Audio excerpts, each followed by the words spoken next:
ఒక యాత్రికుల బృందం మహాకుంభమేళకు బయలుదేరి వెళ్లారు. అక్కడ పవిత్ర స్నానాలు ఆచరించారు. ఆ పరమ పవిత్ర వాతావరణం దర్శించి ఆనంద పరవశులయ్యారు. ఆ తర్వాత ఆ ప్రయాణికుల బృందాలు చుట్టుప్రక్కల దేవస్థానాలు చూడడానికి బయలుదేరారు. అలా వారు బయలుదేరుతుండగా దారిలో ఒక ప్రాచీన గుడి ఎదురయ్యింది. అందరూ బస్సు దిగి ఆ ప్రాచీన గుడిలోని విశిష్టతలను విశేషాలను చూడసాగారు.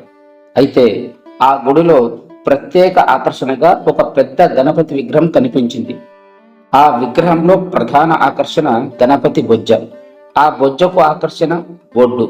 ప్రయాణికులందరూ వింతగా అంత పెద్ద విగ్రహాన్ని చూస్తూ ఉండగా అందులో ఒక యువకుడు భారీగా ఉన్న ఆ గణపతి విగ్రహపు బొడ్డులో సరదాగా వేలు పెట్టాలనిపించింది.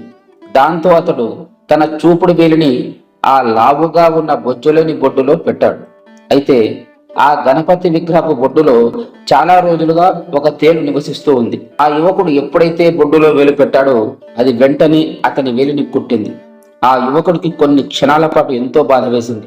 కానీ తన బాధను బయటకు చెప్తే అందరూ నవ్వుతారు. వారందరూ నవ్వితే తనకు అవమానం అవుతుంది. పైగా తాను అనుభవించిన బాధను అక్కడున్న వారందరూ అనుభవించాలనే కడుపు మంటతో అక్కడి వారిని ఉద్దేశించి, అందరూ వినండి, ఇప్పుడే ఆ వినాయకుడి బొడ్డులో నేను నా వేలిని ఉంచాను. అలా ఆ బొడ్డులో నా వేలిని ఉంచానో లేదో నాకు చెప్పరాని ఆనందం, హాయి కలిగాయి. మీకు కూడా ఆ ఆనందం, హాయి కలగాలంటే మీరు ఆ గణపతి బొడ్డులో మీ వేళ్లను ఉంచండి అని చెప్పగానే ప్రయాణికులందరూ వినాయకుని బొడ్డులో తమ తమ వేళ్లను ఉంచడానికి పోటీ పడ్డారు.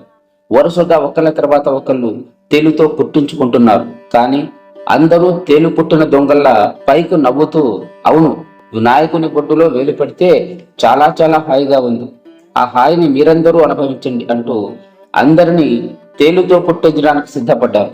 అందరూ తేలు కాటుకు గురయ్యారు. కానీ ఏ ఒక్కరూ బయటపడలేదు. అక్కడున్న వారందరూ వినాయకుని బొడ్డులో వేలు పెట్టడం పూర్తయిన తర్వాత బస్సు ఎక్కి తమ తమ చూపుడు వేళ్లను చూస్తూ దుఃఖిస్తూ బస్సును ఆసుపత్రి వైపుగా మళ్లించారు. మిత్రులారా, చూశారా?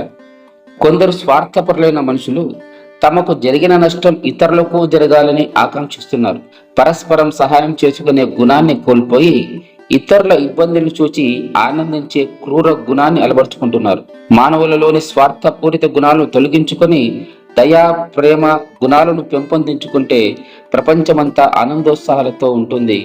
ధన్యవాదాలు.